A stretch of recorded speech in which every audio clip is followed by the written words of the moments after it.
بچه‌ها ممنون که ما رو انتخاب کردید. لطفاً با سابسکرایب کردن کانال ما ازمون حمایت کنین.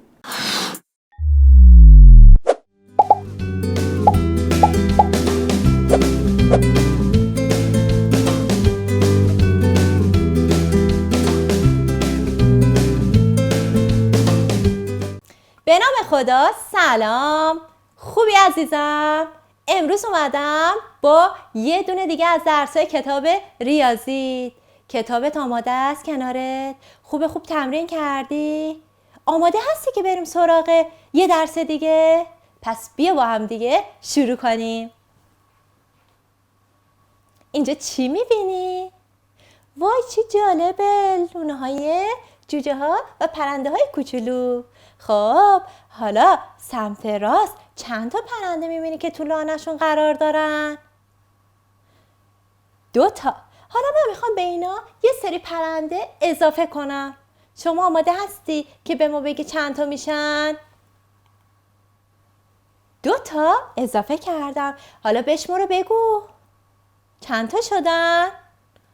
4 تا. به اینم میخوام اضافه کنم پرنده. آماده هستی که بشماری؟ میدونم که خیلی خوب میتونی شمارش رو انجام بدی، چون کلی با هم دیگه تمرین داشتیم و در منزل تمرین کردیم. چند تا شدن؟ 3 تا پرنده. حالا اینجا 3 تا پرنده دارم، میخوام بهش 2 تا دیگه اضافه کنم. چند تا شد؟ 5 تا. خب 5 تا رو میخوام با انگشتای دستم نشون بدم. چند تاشو باز کنم؟ همه‌شو باز کنم، چون هر دستم 5 تا انگشت داره.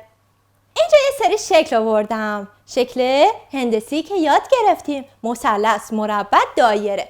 حالا میخوام با این شکل‌ها شکل سازی کنیم. یعنی چی؟ شما هم این کارو میتونی روی تعلقای رنگی و رو کاغذ رنگی انجام بدی. شکل‌ها رو بکشی، برش بدی و باهاش شکل سازی کنی، شبیه اینایی که اینجا هستن. البته میدونم خودت بهتر از این میتونی درست کنی. حالا بریم ببینیم این شکل ما مثلث که باهاش شکل سازی کردیم. اینجا اولین شکلمون از چند تا مثلث کوچیک درست شده. بیا با هم بریم بشماریم.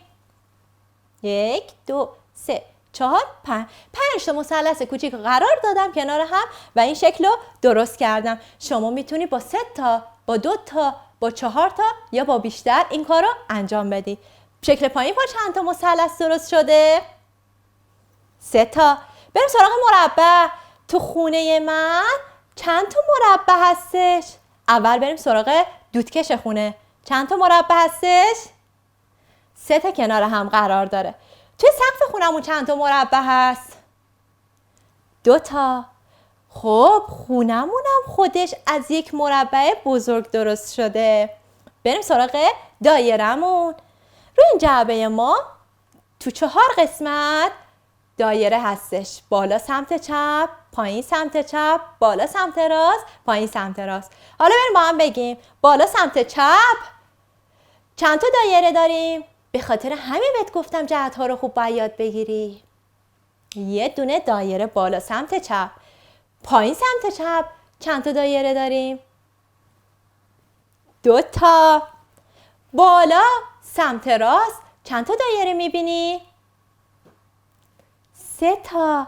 ما هم میتونیم 3 رو به این صورت نشون بدیم، هم به این صورت. به روش‌های مختلف با انگشتای دستمون میتونیم عدد 3 رو نشون بدیم. حالا پایین سمت راست چند تا دایره میبینی؟ 4 تا. خب میخوام بریم اینجا کنار زردی یه آقا پسری اومده که میخواد بره عکاسی عکس بندازه، اما نیاز هستش که لباسای مختلف بپوشه تا عکسای قشنگی بندازه. حالا زردی میخواد بهش کمک کنه که چه لباسی رو با چه شلواری ست کنه که عکساش زیباتر بیفته. بریم ببینیم میخوان چیکار کنن. این آقا پسر اومده توی اتاقش، کمد لباسش رو باز کرده، یه سری شلوار داره، شلوار آبی رنگ و شلوار قهوه‌ای رنگ، بلیزاش هم قرمز، سبز، آبی هست. حالا بریم کمکش کنیم، اولیشو ببینیم چیری میتونه بپوشه، بقیهشو زردی کمک میکنه. حالا این آقا پسر ما اینجا میخواد شلوارش آبی رنگ باشه.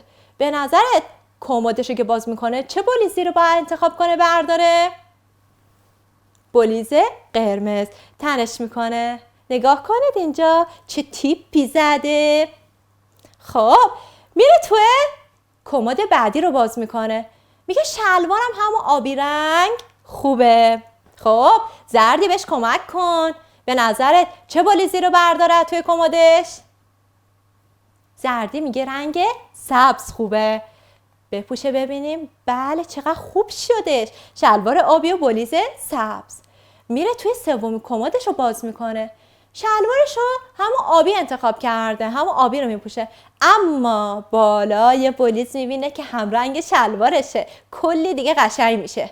خب زردی بلیزش چه رنگیه؟ آبی. شلوارش چه رنگیه؟ آبی. نگاش کنید اینجا رو. خیلی این عکسش قشنگ میشه. دوباره میره تو اتاق بعدی کمدش رو باز میکنه. این دفعه میخواد شلوارش هم عوض کنه. وای زردی اینجا شلوار به نظرت چه رنگی بپوشه؟ تو هم بگو چه رنگی شلوار بپوشه؟ قهوه‌ای. خب بولیسش چی بپوشه؟ چه رنگی انتخاب کنه؟ تو اولین کمد چه رنگی بود بولیس؟ قرمز. ببینیدش؟ اینجا شلوار قهوه‌ای و بولیس قرمز. حالا میخواد بره توی کمد بعدی رو باز کنه. شلوارش رو میگه همون خوبه شلوار قهوه‌ایم. شلوارش رو عوض نمیکنه. بولیس چه رنگی بپوشه؟ سبز. حالا اینجا رو نگاه کن. شلوارش همون قهوه‌ایه. زردی بهش کمک کن. بولیسش رو چه رنگی انتخاب کنه؟ شما هم بگو. آبی. خب اینجا این آقا پسر ما کلی لباس عوض کرد برای اینکه آماده بشه بره عکاسی عکسای قشنگ بندازه. حالا زردی به نظرت چند تا عکس میتونه بندازه با این لباساش؟ 6 تا عکس. بشمارید 1 2 3 4 5 6. به 6 حالت مختلف لباساشو عوض کرد و تونست عکسشو بگیره. حالا اینجا سبزک که داشت گوش میداد و خوب یاد گرفته بود اینجا میخواد گلدونش رو قرار بده. گلدون گلش برای اینکه رشد کنه باید نور خورشید رو داشته باشه. اما یه زمانه دیگه شب میشه نور خورشید نیست و اونجا ماه و ستاره هستش. حالا شما بیاین سبزک کمک کنید. سبزک هم میخواد این کار رو انجام بده. ببین درست انجام میده. گلدونش رنگیه؟ صورتی. گلدونش رو میذاره تو اول خونه. چی بالا سرش میاد باهاش دوست میشه؟ خورشید. نگاه کن گلدون صورتی ها خورشید هستش که نور درخشانش رو میتابه به گلها و گیاهان و اونا رشد میکنن. حالا گلدون صورتیش رو دوباره بر میداره. میبینه که خورشید نیست اما شب شده. چی تو آسمون میبینه؟ یه ماه و ستاره زیبا تو آسمون میبینه. بریم سراغ اینجا. یه گلدون گل داره که گلش آبی رنگه. دوباره این گلدونش رو روز میشه. میخواد گلدونش خوب و سریع رشد کنه. پیشش کیو قرار میده؟ آها دوستش خورشید رو قرار میده کنارش تا خوب رشد کنه. اما بعد از ظهر و غروب میشه که خورشید میره شب میشه. چی میاد تو آسمون دوست میشه با گلدونش؟ ماه و ستاره. سبزکم اینجا گلدوناشو گذاشت.